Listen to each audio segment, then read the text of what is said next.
ನಾಗೇಂದ್ರ ಅವರೇ ಏನು ಭೂ ಗ್ಯಾರಂಟಿ ಮೇಡಮ್ ಇವತ್ತು ಸರ್ಕಾರದನ್ನ ನಾವು ಫ್ರೆಶ್ ಸುಳ್ಳು ಮತ್ತೆ ಹಿಂದಿನ ಸುಳ್ಳು ಅಂತ ಅಲ್ಲಲ್ಲ ನನ್ ಒಂದ್ ನಿಮಿಷ ನಿಮಗೆ ಈಗ ಜನರಿಗೆ ಗೊತ್ತಿಲ್ಲದೆ ಇರುವಂತ ಸುಳ್ಳುಗಳು ಹೇಳಿ ಇಂತ ಕೊಲೆನೇ ಮೇಡಮ್ ಅದು ಈಗ ಮಾಡಿದ ಕೊಲೆನೇ ಯಾವ ಮಾಡಿದ ಕೊಲೆನೇ ಕೊಲೆನೇ ಇವತ್ತು ಎಷ್ಟು ಜನತಾ ದರ್ಶನ ಮಾಡಿದ್ದಾರೆ ಜನತಾ ದರ್ಶನ ಎಷ್ಟು ಮಾಡಿದ್ದಾರೆ ಕಾರ್ಯಕ್ರಮ ರಾಜ್ಯದಲ್ಲಿ ಮೇನ್ ಬೇಕಲ್ವಾ ಜನತಾ ದರ್ಶನ ಸ್ಟಾರ್ಟಿಂಗಲ್ಲಿ ಸರ್ಕಾರ ಬಂದಾಗ 2013 ಜನತಾ ದರ್ಶನಕ್ಕೆ ಏನು ಪ್ರೇರಣೆ ಕೊಟ್ಟರು ಏನು ಸರ್ಕಾರ ಇನ್ನ ಸುಭದ್ರ ನಾಗೇಂದ್ರ ಜನತಾ ದರ್ಶನ ಕಾನ್ಸೆಪ್ಟ್ ಕುಮಾರಸ್ವಾಮಿ ಅವರು ಹೌದು ಅದನ್ನೇ ಹೇಳ್ತಾ ಇದ್ದೀನಿ ಪ್ರತಿದಿನ ಜನರನ್ನ ನೋಡ್ತಾ ಇದ್ರು ಈಗ ಜನತಾ ದರ್ಶನ ಮಾಡಲಿಲ್ಲ ಅನ್ನೋದೇ ಈ ಒಂದು ಸರ್ಕಾರದ ಅಸಮರ್ಥತೆನ ಒಂದು ಹೇಳ್ತೀನಿ ಮೇಡಮ್ ಮಧ್ಯೆ ಒಂದು ಪಾಯಿಂಟಲ್ಲೇ ನೀವು ಡೈವರ್ಟ್ ಆಗಂದ್ರೆ ಮಾತಾಡ ಕಂಪ್ಲೀಟ್ ಮಾಡಿಬಿಡಿ ಜನತಾ ದರ್ಶನ ಎಷ್ಟು ಮಾಡಿದ್ದಾರೆ ಜನತಾ ಸಮಸ್ಯೆಗಳನ್ನ ಎಷ್ಟು ಅಹವಾಲುಗಳನ್ನ ತಗೊಂಡಿದ್ದಾರೆ ಸ್ವೀಕಾರ ಮಾಡಿದ್ದಾರೆ ಸನ್ಮಾನ್ಯ ಕುಮಾರಸ್ವಾಮಿ ಅವ್ರು ಮಾತ್ರ ಸಾಧ್ಯ ಆಯಿತು ಜನತಾ ದರ್ಶನದಲ್ಲಿ ಪ್ರತಿದಿನ ಜನಗಳ ಮಧ್ಯೆ ನಿಂತ್ಕೊಂಡು ಅಹವಾಲುಗಳು ತಗೊಂಡು ಜನಗಳ ಮಧ್ಯೆ ಸಮಸ್ಯೆ ಬಗೆಹರಿಸ್ತಾ ಇತ್ತು ಕುಮಾರಸ್ವಾಮಿ ಅವರು ಜನತಾ ದರ್ಶನ ತಂದರು ಅದನ್ನ ಸ್ಟಾರ್ಟಿಂಗ್ ಅಂತಂದ್ರು ಮಾಡಿಲ್ಲ ಒಂದು ಒಳಕಲ್ಲ ಮಾಡಿರೋ ಕಾರ್ಯಕ್ರಮ ನೋಡಿ ಅದನ್ನೇ ನೋಡಿ ಹೇಳ್ತೀವಿ ಕೇಳಿ ಒಬ್ರು ಮಾಡಿರೋದನ್ನ ಸತ್ಯ ಹೇಳ್ಬೇಕಾದ್ರೆ ಒಪ್ಕೊಳ್ಕೋ ಸಂಘ ಸುಳ್ಳು ಹೇಳ್ತಾ ಇದ್ರಿ ಅದನ್ನ ಕುಮಾರಸ್ವಾಮಿ ಮಾಡಿಲ್ವ ಅದನ್ನ ಕುಮಾರಸ್ವಾಮಿ ಮಾಡಿಲ್ವ ಅದನ್ನ ನೋಡಿ ನಾನು ಮತ್ತೆ ನನ್ನ ನೀವು ಕೋಪ ಸತ್ಯ ಹೇಳ್ಬೇಕಾದ್ರೆ ಮೇಡಮ್ ಈಗ ಇಲ್ಲಿ ಸರ್ಕಾರದಲ್ಲಿ ನೈಜವಾದ ರಾಜಕಾರಣಿ ಅಂತ ರಾಜ್ಯದಲ್ಲಿ ಗೊತ್ತವೆ ಒಂದು ಆಯ್ತು ಎರಡನೇದು ಗ್ರಾಮ ವಾಸ್ತವ ಎಷ್ಟು ಮಾಡಿದ್ದಾರೆ ಗ್ರಾಮ ಅಲ್ಲ ಹೌದು ಮೇಡಮ್ ಅದನ್ನೆಲ್ಲ ತಗೊಂಡೇ ಬರ್ಬೇಕು ಸರ್ಕಾರ ವಿಚಾರದಲ್ಲಿ ಗ್ರಾಮ ವಾಸ್ತವ ಎಷ್ಟು ಮಾಡಿದ್ದಾರೆ ಆಯ್ತು ರೈತ ಸಾಲ ಮನ್ನಾ ಮಾಡೋರು ಅದೇ ಇಲ್ಲ ಹೇಳಿ ನಿಮಗೆ ಕುಮಾರಸ್ವಾಮಿ ಅವ್ರನ್ನ ಹೊಗಳ್ಬೇಕು ದೇವೇಗೌಡರನ್ನ ಹೊಗಳ್ಬೇಕು ನಿಮ್ JDS ಪಾರ್ಟಿನ ಅಂದ್ರೆ ನಾನು ನಿಮ್ಗೆ ಸಪರೇಟ್ ಜನತಾ ದರ್ಶನ ಬಗ್ಗೆ ಮಾತಾಡಿದೆ ನೀವು ಕುಮಾರಸ್ವಾಮಿ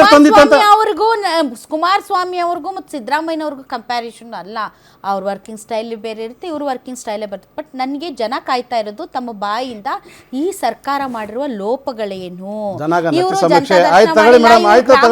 ಸಾವಿರ ಸುಳ್ಳಿಗೆ ಒಂದು ದಿನ ಕೂಡ ಪುರ್ಸೊತ್ತಿಲ್ದಂಗೆ ಬರೀ ಭ್ರಷ್ಟಾಚಾರ ಮಾಡಿರೋದು ಇವರು 2700 ದಿನ ಏನು ಸರ್ಕಾರ ಮಾಡಿದೆಯೋ ಬರೀ ಕಾಂಟ್ರವರ್ಸಿಗಳಲ್ಲೇ ಸರ್ಕಾರ ನಡೆದಿದೆ ಒಂದಲ್ಲ 106 ಕಾಂಟ್ರವರ್ಸಿಗಳು ಇದಾವೆ 2700 ದಿನಗಳು ಕಾಂಟ್ರವರ್ಸಿ ದೇವರಾಜ ಅರಸವ್ರನ್ನ ಬ್ರೇಕಪ್ ಮಾಡ್ತೀನಿ ಅಂತ ಆಸೆ ಬಂದಂತವ್ರು ಮೈಸೂರಿಗೆ ಹೋಗ್ಬಿಟ್ಟು ನಾನು ಹೆಸರು ಅಂತ ಪ್ಲಾನ್ ಮಾಡ್ತಾರೆ ಅಲ್ಲಿ ಅವರು ಹೆಸರು ಆಗಲಿಲ್ಲ ಅದಕ್ಕೆ ಮೈಸೂರಲ್ಲಿ ಒಂದು ಕಾಂಟ್ರವರ್ಸಿ ಕ್ರಿಯೇಟ್ ಮಾಡ್ತಾರೆ ನಮಗೆ ಸಮುದಾಯದ ಒಬ್ಬ ಲೀಡರ್ ತಂದು ಲೇಡಿ ತಂದು ಅಲ್ಲಿ ಇನಾಗ್ರೇಷನ್ ಮಾಡಿ ಮೈಸೂರಲ್ಲಿ ದೊಡ್ಡ ಒಂದು ರಾಜ್ಯನೇ ಮಾತಾಡ್ತಾರೆ ಒಂದು ಕಾಂಟ್ರವರ್ಸಿ ಸ್ಟೇಟ್ಮೆಂಟ್ ಮಾಡಿದ್ರು ಅದೇ ರೀತಿ ಮೈನಾರಿಟಿ ಇದೊಂದು ಬಂದ್ಬಿಟ್ಟು ಶಿವಾಜಿನಗರದಲ್ಲಿ ಬಸ್ ಸ್ಟ್ಯಾಂಡ್ಗೆ ಅವರು ಮೆಟ್ರೋ ಇದಕ್ಕೆ ಹೆಸರಿಡ್ಬೇಕಂತ ಕೇಳಿರಲಿಲ್ಲ ಮೈನಾರಿಟಿ ಅವ್ರು ಬಂದ್ಬಿಟ್ಟು ಲೆಟರ್ ಕೊಟ್ಟಿಲ್ಲ ಕ್ರಿಶ್ಚಿಯನ್ ಸಮುದಾಯದವರು ನಂಗೆ ಇದು ಹೆಸರು ಚೇಂಜ್ ಮಾಡ್ಕೊಡಿ ಶಿವಾಜಿನಗರ ಅಂತ ಅದನ್ನೊಂದು ಕಾಂಟ್ರವರ್ಸಿ ಮಾಡಿದ್ರು ಆಮೇಲೆ ಅದೇ ರೀತಿ ಏನು 2700 ದಿನ ಪೂರೈಕೆ ಮಾಡಿದ್ರಲ್ಲ ಅರಸು ದೇವರಾಜ್ ಅವರ ಸಾಧನೆಯಲ್ಲಿ ಒಂದೇ ಒಂದು ಸಾಧನೆ ಕೂಡ ಇವ್ರು ಮಾಡೋಕ್ಕಾಗಲಿಲ್ಲ ಇವತ್ತು ಅದೇ ರೀತಿ ಪ್ರತಿ ಒಂದು ವಿಚಾರ ಒಳ ಮೀಸಲಾತಿ ನೋಡಿ ಹೋಗ್ಲಿ ಜನಗಣತಿ ದತ್ತಾಂಶ ಇದೆಯಾ ಒಳ ಮೀಸಲಾತಿ ಕರೆಕ್ಟ್ ಇಶ್ಯೂ ಹೇಳಿ ಅಲ್ಲ ಈಗ ಒಳ ಮೀಸಲಾತಿ ಕಮಿಟ್ ಆಗಿದ್ರು ಇವರು ಒಳ ಮೀಸಲಾತಿ ಸುಳ್ಳು ಅದನ್ನೇ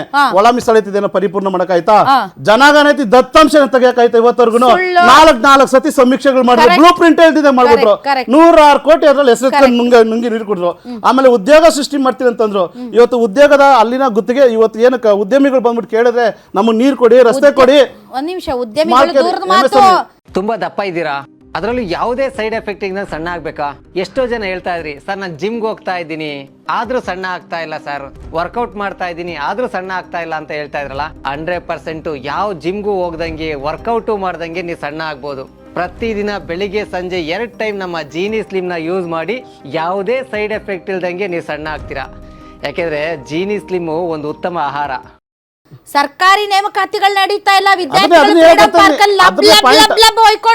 ಪಾಯಿಂಟ್ ಮಾತಾಡ ಬರ್ತಾ ಇದೀನಿ 2 ಲಕ್ಷ ನಾವು ಇವತ್ತು ಉದ್ಯೋಗ ಕೊಡೋಕೆ ಎಲ್ಲಾ ಇಲಾಖೆಯಲ್ಲಿ ಖಾಲಿ ಇದೆ ಇವತ್ತು ಇಲಾಖೆಗಳಲ್ಲಿ ಗುತ್ತಿಗೆ ತಗೊಂಡ್ಬರ್ತಾ ಇದ್ರೆ ಗುತ್ತಿಗೆ ಬಂದಂತ ಆರೋಗ್ಯ ಇಲಾಖೆಯಲ್ಲಿ ಡಾಕ್ಟರ್ಗಳು ಇವತ್ತು ಸರಿಯಾಗಿ ಸಂಬಳ ಕೊಡ್ತಾರೆ ಅಂತ ರಿಸೈನ್ ಮಾಡಿ ಇವತ್ತು ಖಾಸಗಿಗೆ ಹೋಗ್ತಾ ಇದ್ದಾರೆ ಆಯ್ತಾ ಇವತ್ತು ರಾಜ್ಯದಲ್ಲಿ ಏನಾದ್ರು ಒಂದು ಒಳ್ಳೆ ಹಾಸ್ಪಿಟಲ್ ಇವತ್ತು ಏನಾದ್ರು ಇನಾಗ್ರೇಷನ್ ಮಾಡಿ ಇವತ್ತು ಏನಾದ್ರು ಒಂದು ಹಾಸ್ಪಿಟಲ್ ಕಟ್ಟಿದ್ದಾರೆ ಇವತ್ತು ರಾಜ್ಯದಲ್ಲಿ ಎಲ್ಲಾದ್ರೂ ಒಂದು ಮೂಲೆ ಎಲ್ಲಾದ್ರೂ ಒಂದು ಇವತ್ತು ಉತ್ತರ ಕರ್ನಾಟಕಕ್ಕೆ ಹೋಗ್ತಾರೆ ಸದನಗಳೆಲ್ಲ ಮಾತಾಡ್ತಾರೆ ಅಲ್ಲಿನ ಒಂದು ಭರ್ಜರಿ ಬಜೆಟ್ ಅಂತ ತಗೊಂಡು ಹೋಗ್ತಾರೆ ಉತ್ತರ ಕರ್ನಾಟಕ ಅಲ್ಲಿ ಹೋಗ್ಬಿಟ್ಟು ಏನ್ ಮಾಡ್ತಾರೆ ಸದನದಲ್ಲಿ ನಿಂತ್ಕೊಂಡು ಇವರು ಟಿಪ್ಪು ಸುಲ್ತಾನ್ ಬರ್ತಡೇ ಬಗ್ಗೆ ಮಾತಾಡ್ತಾರೆ ಇವ್ರದೇ ಶಾಸಕರು ತಗೊಂಡ್ಬಂದು ಲೆಟರ್ ಕೊಡ್ತಾರೆ ಸರ್ಕಾರಕ್ಕೆ ಏನಪ್ಪಾ ಟಿಪ್ಪು ಸುಲ್ತಾನ್ ಆಚರಣೆ ಮಾಡೋಕೆ ಸರ್ಕಾರ ಮುಖಾಂತರ ಆ ಸಮುದಾಯ ಕಾಲೇಜು ಕಾಂಗ್ರೆಸ್ ಸರ್ಕಾರಕ್ಕೆ ಇರುತ್ತೆ ಇವತ್ತು ನೋಡಿ ಎಲ್ಲಾ ಇಲಾಖೆಗಳು ತಗೊಳ್ಳಿ ನೀವು ಇಲಾಖೆಯಲ್ಲಿ ಎಲ್ಲ ಇಲ್ಲ ನಿಗಾ ಮಂಡಳಿ ತಗೊಳ್ಳಿ, ಎಲ್ಲ ನಿಗಾ ಮಂಡಳಿನ ಮೈನಾರಿಟಿ ಇಲಾಖೆಗೆ ಮಾತ್ರ ಇವರು ಸಾಲ ಮನ್ನಾ ಮಾಡಿದ್ರು. ಬೇರೆ ಇಲಾಖೆ ಯಾಕೆ ಏನಾಗಿದೆ? SC/ST ಇಲಾಖೆ ಏನಾಗಿದೆ? ಬಡ್ಡಿ ಮನ್ನಾ ಮಾಡಿರೋದು.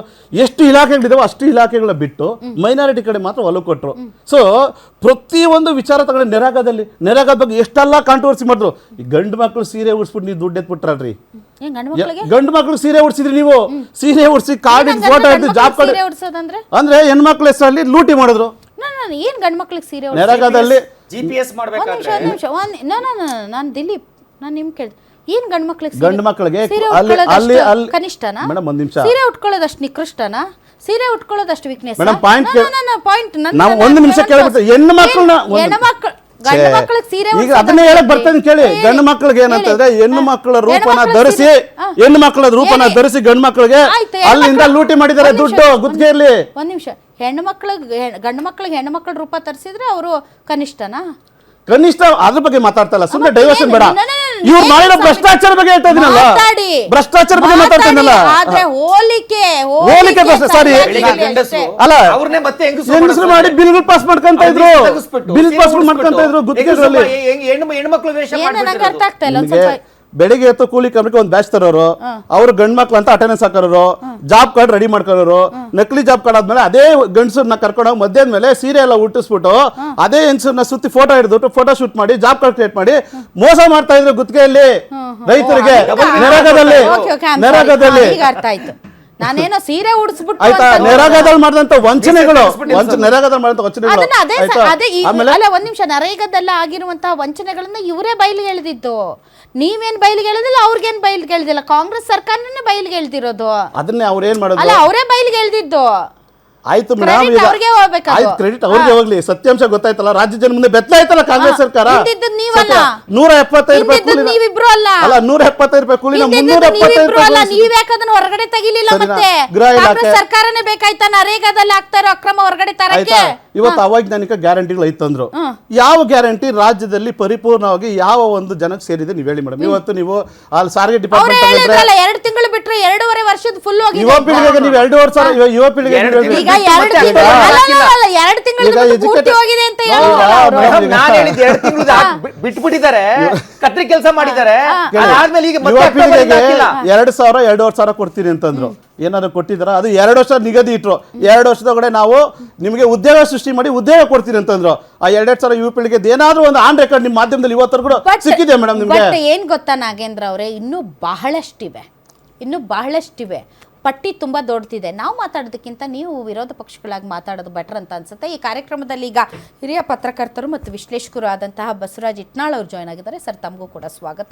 ನಾನು ಆಡಳಿತ ಪಕ್ಷದ ಒಪಿನಿಯನನ್ನು ನಿಮ್ಮೆಲ್ಲರ ಒಪಿನಿಯನ್ ಆದಮೇಲೆ ಕೇಳ್ತೀನಿ.